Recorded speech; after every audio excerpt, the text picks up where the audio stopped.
నమస్తే. ఇప్పుడు మీరు చూడబోతున్న వీడియో ఖచ్చితంగా మీకు ఉపయోగపడుతుంది, నచ్చుతుంది కూడా. మరి మీకు నచ్చిన విషయం నాకు తెలియాలి అంటే ఈ వీడియోని మీరు లైక్ చేయాలి, షేర్ చేయాలి, అలాగే మన ఛానల్‌ని సబ్స్క్రైబ్ చేయాలి. మీ సపోర్ట్‌ని నాకు అందిస్తారు కదా! ఓకే. ఇప్పుడు వీడియోని స్టార్ట్ చేద్దాం. నమస్తే. Welcome to our channel. నేను పద్మిని. ప్రస్తుతంతో పాటు ప్రముఖ ఆధ్యాత్మికవేత్త, వాస్తు జ్యోతిష పండితులు, లలిత ఉపాసకులు, వాస్తు జ్యోతిష శిక్షణ నిపుణులు బ్రహ్మశ్రీ నానాజీ పట్నాయక్ గారు మనతో పాటు ఉన్నారు. మాట్లాడదాం. సార్ నమస్తే సార్. శ్రీమాత్రే నమః. సార్ ఎలా ఉన్నారు సార్? అద్భుతంగా ఉన్నాను. మీరు మన ప్రేక్షకులు కూడా ఇంకా అద్భుతంగా ఉండాలని కోరుకుంటున్నాను. వారం వారం కలుస్తుంటే ఎలా ఉన్నారని అనుకోకండి. మీరు ఎప్పుడు బాగుండాలి అని మనసారా కోరుకుంటాను. నేనైతే ఖచ్చితంగా. నేను కూడా అందరూ బాగుండాలి. Thank you sir.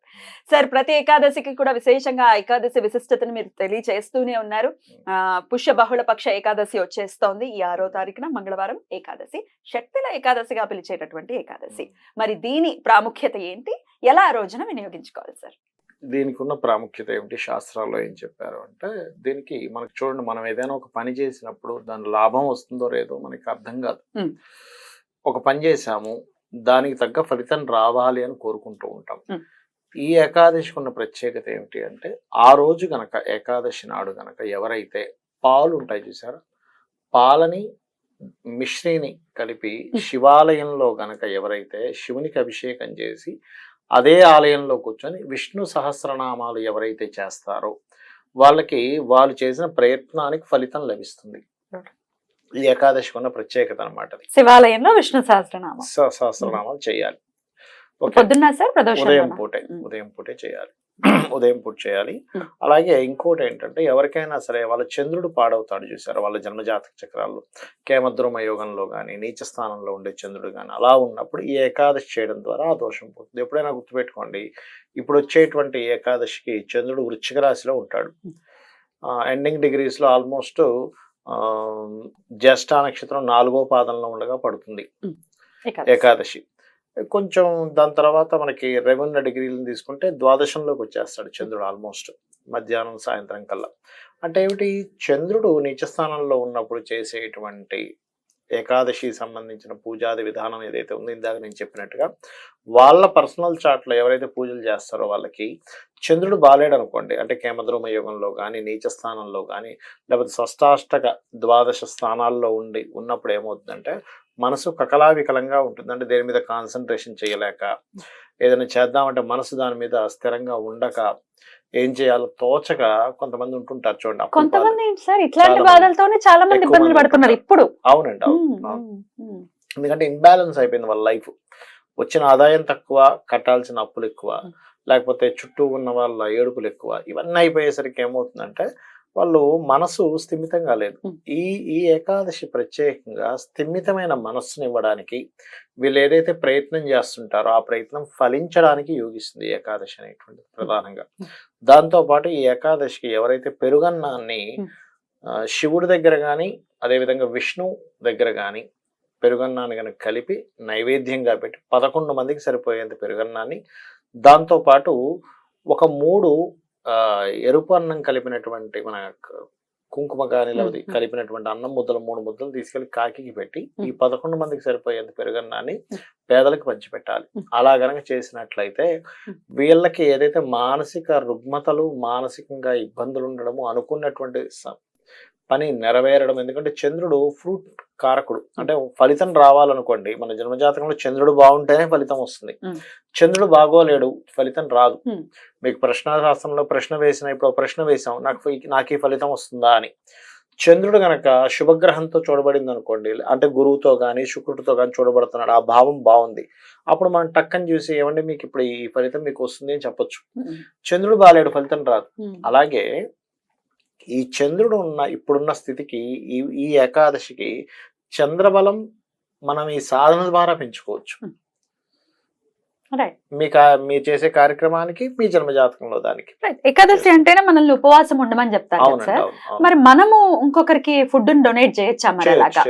తప్పేం లేదు, మీరు ఉపవాసం ఉండండి, ఇంకోరికి ఇవ్వచ్చు. అస్సలు తినకుండా ఉండడం వాళ్ళు ఎవరు ఉండరు కదా, ఇవ్వచ్చు, తప్పేం కాదు అది. అయితే ఈ నీచ స్థానంలో చంద్రుడు ఉండడం అంటే ఏంటి సార్? ఎక్కడెక్కడ ఉంటే ఆయన మనకి మనసు మీద ఎక్కువ ప్రభావం చూపిస్తారు అని అనుకోవచ్చు? ఒకటండి, నీచ స్థానం అనేది వృశ్చిక రాశి మాత్రమే నీచ స్థానం. రెండవది పాపకర్తరి అంటారు, అంటే పాపగ్రహాల మధ్యన ఉండడం, లేదా రాహుతో కలిసి ఉండడం, లేదా కేమద్రోమ యోగము అంటారు. అంటే చంద్రుడికి ముందు వెనక అసలు ప్లానెట్సే ఉండవు.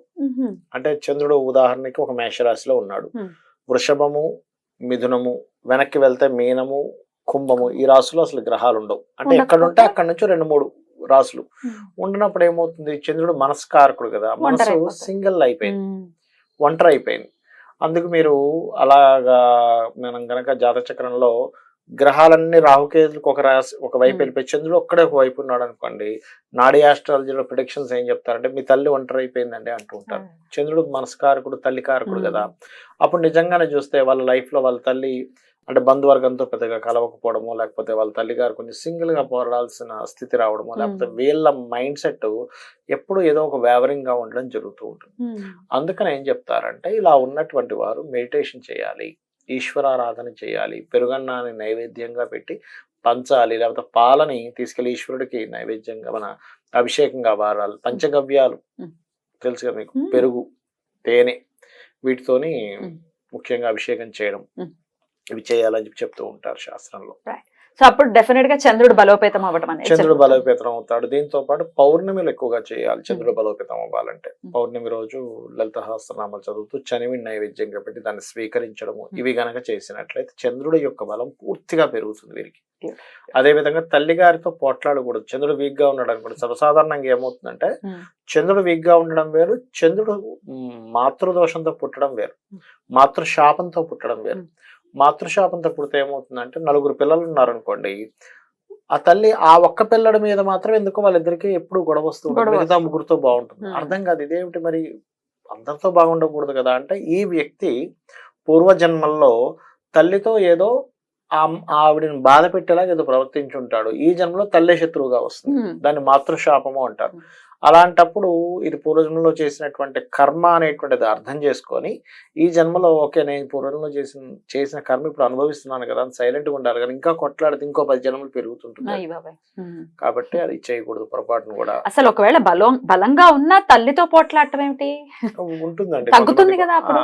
తగ్గుతుంది. నా క్వశ్చన్ ఏంటంటే బలంగా ఉన్నాడు చంద్రుడు, ఓకే, నువ్వు తల్లితో పోట్లాడుతుంటే ఆ బలం తగ్గేటటువంటి పరిస్థితి ఉంటుంది. బలంగా ఉండడం కాదు ఇక్కడ, బలహీనంగా ఉండి మాతృశాప యోగంలో ఉంటాడు చంద్రుడు. ఉంటే ఓకే, ఉంటే బలంగా ఉంటే ఉండదు, బలంగా ఉంటే తల్లే స్ట్రాంగ్ గా ఉంటుంది, అసలు ఈ కొట్లాటలు ఉండవు, తల్లే సపోర్ట్ చేస్తుంది, ఇంకా కొట్లాటలు అది 6వ స్థానంలో పడ్డా లేదా 6th పోర్ట్ఫోలియో చంద్రుడికి వచ్చిన మాతృశాపం, తల్లితో గొడవలు ఉంటాయి. నేను చాలా జాతకాలు చూశాను అట్లా. అతనికి అంటే చిన్న ఉదాహరణ చెప్తాను. ఇతను యుఎస్ వెళ్ళి పంపించాడు ఇక్కడికి డబ్బులు, చక్కగా తల్లి ఆ డబ్బులన్నీ తీసుకుని ఇంకో కొడుకుల పేర్ల మీద కొనేసింది.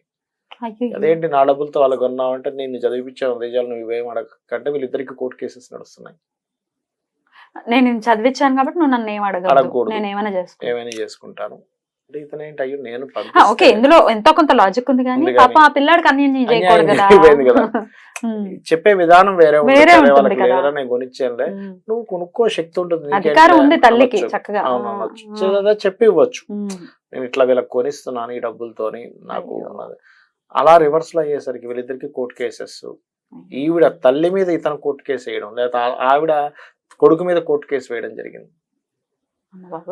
అతని జాతకంలో గురువు కూడా పాడైపోయాడు, గురువు పాడైతే కోర్టు కేసెస్ వస్తాయి. అట్లాంటి పరిస్థితి, అంత విపరీతమైన పరిస్థితుల్లో ఏం చేయాల్సి ఉంటుంది? ఏం లేదండి, సింపుల్ గా దానికి జపము, ఈశ్వరానుగ్రహం, అమ్మవారిని పట్టుకొని తల్లి నేను పూర్వజన్మలో ఏదో తప్పు చేసి ఉంటాను, అందుకే నేను ఈ దోషాన్ని, అసలు ప్రకృతిలో విరుద్ధమైనటువంటి విషయాన్ని నేను ఎదుర్కొంటున్నాను అని అమ్మవారిని ప్రార్థించుకుంటే తగ్గుతుంది.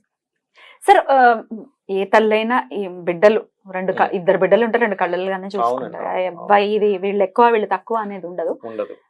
పెరిగి పెద్దవాళ్ళు అయిపోయిన తర్వాత, పెళ్లిళ్ళు అయిపోయిన తర్వాత ఒకంత మార్పు వస్తుందా తల్లుల్లో? ఒకళ్ళని ఒకలాగా ట్రీట్ చేయడానికి ఎందువల్ల మార్పు వస్తుంది అంటే పూర్వజన్మ కర్మనండి. ఒకటి పూర్వజన్మ కర్మ, రెండవది ఏమిటంటే వీళ్ళకు వచ్చినటువంటి జీవిత భాగస్వామి మీద కూడా ఆధారపడి ఉంటుంది. ఎలా అంటే స్త్రీమూర్తి అంటే ఎమోషన్స్, నా కొడుకు ఇంకోళ్ళు లాగేసుకుంటున్నారు, వీడు నా మాట వినట్లేదు కాబట్టి పోనీ అనేది ఉంటుంది తల్లికి ఒక్కోసారి, అంటే వెక్స్ అయిపోతారు కొంతమంది. అదే సేమ్ ఫీలింగ్ భార్యకు కూడా ఉంటుందిగా, అయ్యో నేను అన్ని వదులుకొని వస్తే తను ఆవిడ వెంట వెళ్తే అలాగా అని. బట్ ఇద్దరివి ప్రేమలే, ఎవరైతే ఎక్కువ వెక్స్ అయిపోతారో అది ఒక ఇదిగా అర్థం చేసుకుంటే సరిపోతుంది. బ్యూటిఫుల్ సార్, చాలా చక్కగా చెప్పారు. ఇక ఏకాదశి అంటే ఉపవాసం ఎలాగో చేస్తూ ఉంటారు, మర్నాడు పాలన చేయాలి. రైట్ సార్, చాలా బ్యూటిఫుల్ గా ఎక్స్ప్లెయిన్ చేశారు. Thank you so much sir. నమస్తే. శ్రీమాత్రే నమః.